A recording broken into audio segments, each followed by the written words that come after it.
Now, the first possession of games are always so important because that's just how you set in the tone. And so Boston had a great first defensive possession, but then now you get to the end of the shot clock, Embiid takes a step back, 2 feet behind the line, and it goes in like this. Tells you it's about to be a long night, and it indeed was for Boston. But now peep Embiid, right? Maxey on the pull-up, Embiid on the old board. But especially if you're an interior player, positioning to get rebounds and to get layups, second chance points starts before shots even get put up. So peep Embiid the whole time in transition. Rim running, as all bigs should do, right? Gets underneath Horford. Horford's distracted. Now he gets the board easy. No resistance by Horford. Gets it easy and when to start early on in the game.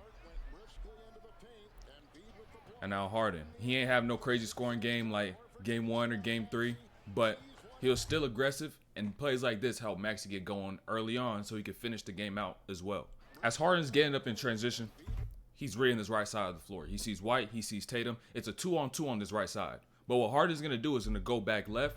So now he's going to draw the attention of White and Tatum so he can open up Maxey on this right wing. These little reads would allow players like Harden to get so many assists, and they just manipulate the defense. And boom, the low rip through, bro. I don't even blame Harden and Embiid for getting so many fouls on the same exact play because it's the defense is doing it to himself. They're the one reaching for the ball.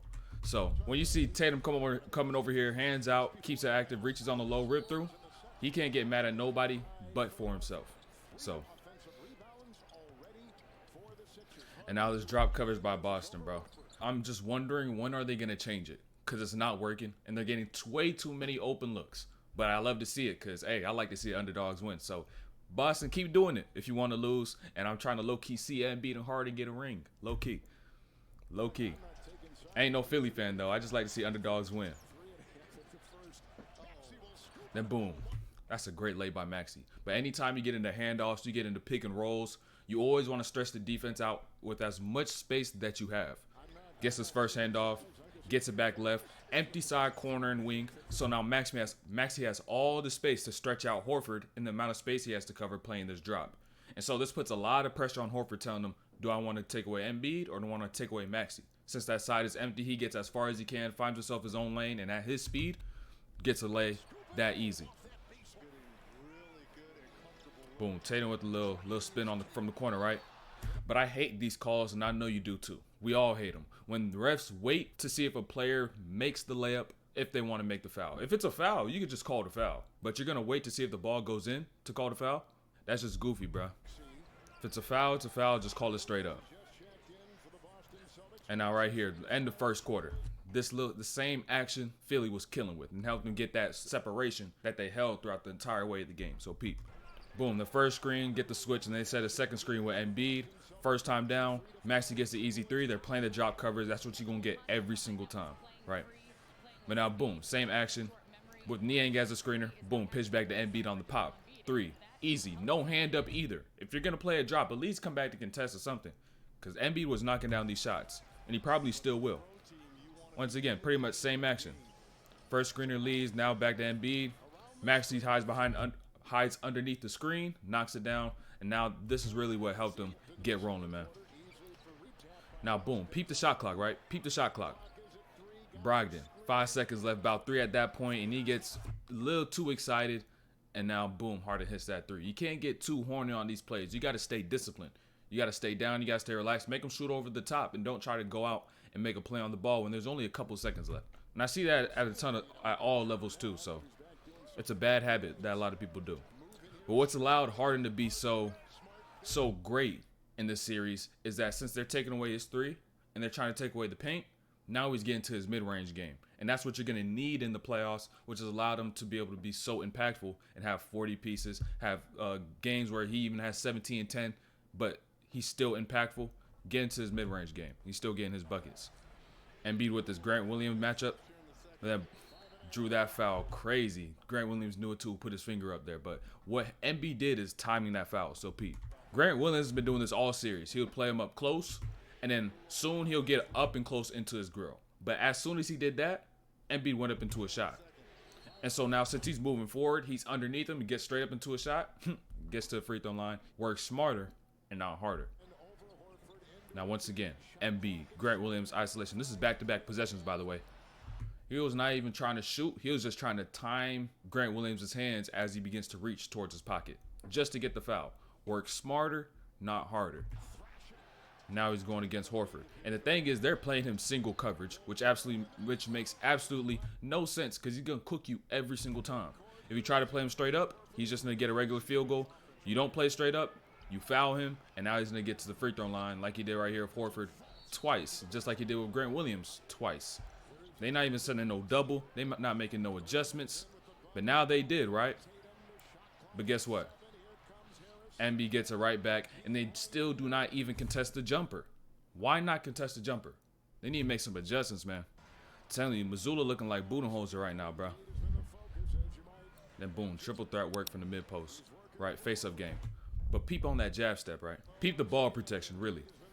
Boom, jab, no exposure, jab with exposure, then brings it right back. A lot of people like to make these jabs, and then when they get into their shot, they don't bring the ball right back to the pocket where it's protected, which is towards their side, towards their hip, right? And so what Embiid did, each and every single one of those jabs, when he did expose the ball, brought it right back. So now once he gets up into that shot, the path of the ball doesn't allow the defender to be able to reach in to try to strip it on his way up. It's protected the whole way. So instead of it being all the way up in front of your body, he's bringing it from the side and going up like this, then getting into his release point and then knocking it down.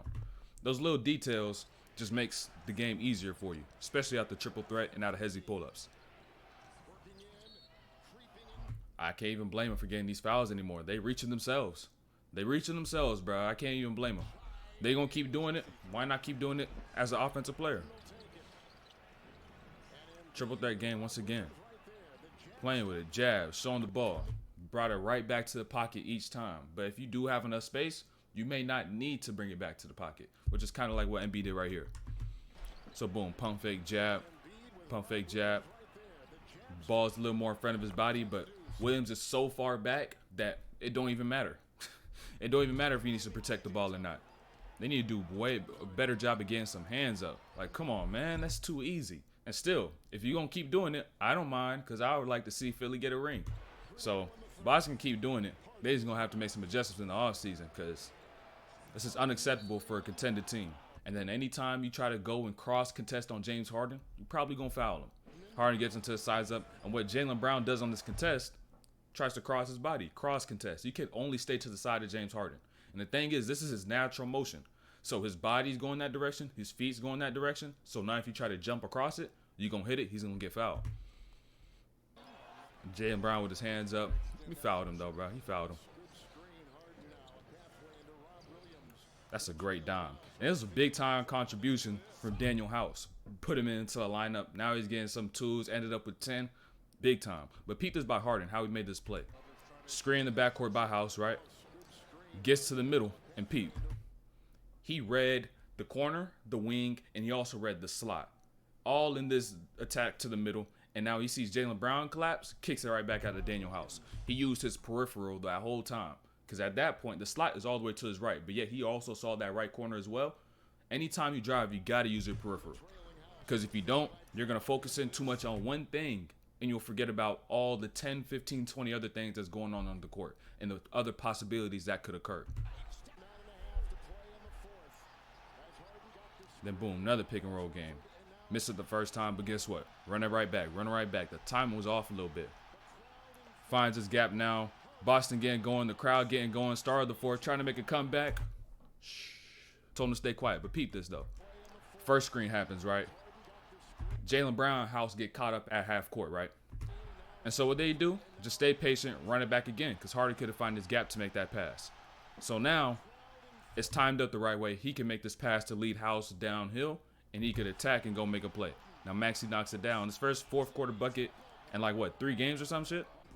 Big time by Maxey. This fourth quarter is really Maxey's too. Fourth quarter is really Maxey's. And oh my gosh, these are just wide open threes you're giving up. Wide open threes. No contest, no hand, no real closeout. Come on, bro. Like, it's just disappointing to see a team so talented and so skilled play this way and just make it so easy for Philadelphia. Then boom, now you're trying to, you see Embiid down here in the mid post trying to get his ISO right with Marcus Smart on him. Still can't get it, right? 5 seconds left now though. Maxey went and got his own bucket. Staying composed in the fourth quarter. Big time by Maxey. Once again, another attack. They playing James Harden like that. White and Jaylen Brown not even in sync at the top. So Maxey's like, all right, I'm going to go do it myself. His aggression was the key to preventing all these runs in the fourth quarter by Boston. It was the key. Without him, Boston may have made a comeback. Boom. Hold on. Peep this by Embiid, though. All right. ISOs. He wasn't looking too good in this fourth quarter. Gets stripped, right. Jaylen Brown going down. Maxey slows him down just a little bit, and Embiid comes in, which is why Embiid is the best big in the NBA, in my opinion. The consistency, the defensive ability, all around, which is why I got Embiid as my best big, and the reason why he got MVP this season. Now Maxey, it was also big time for him to take on the point guard role when Harden don't want to take the ball off the floor, handling pressure the whole time. So what did Maxey do? Same thing like he was doing before. Took it on by himself and got his own bucket. And that's the end of the video. Make sure you subscribe, like, turn on notifications. Make sure you go hit the link in the description so you can catch my live stream, see the full breakdowns, and we out of here.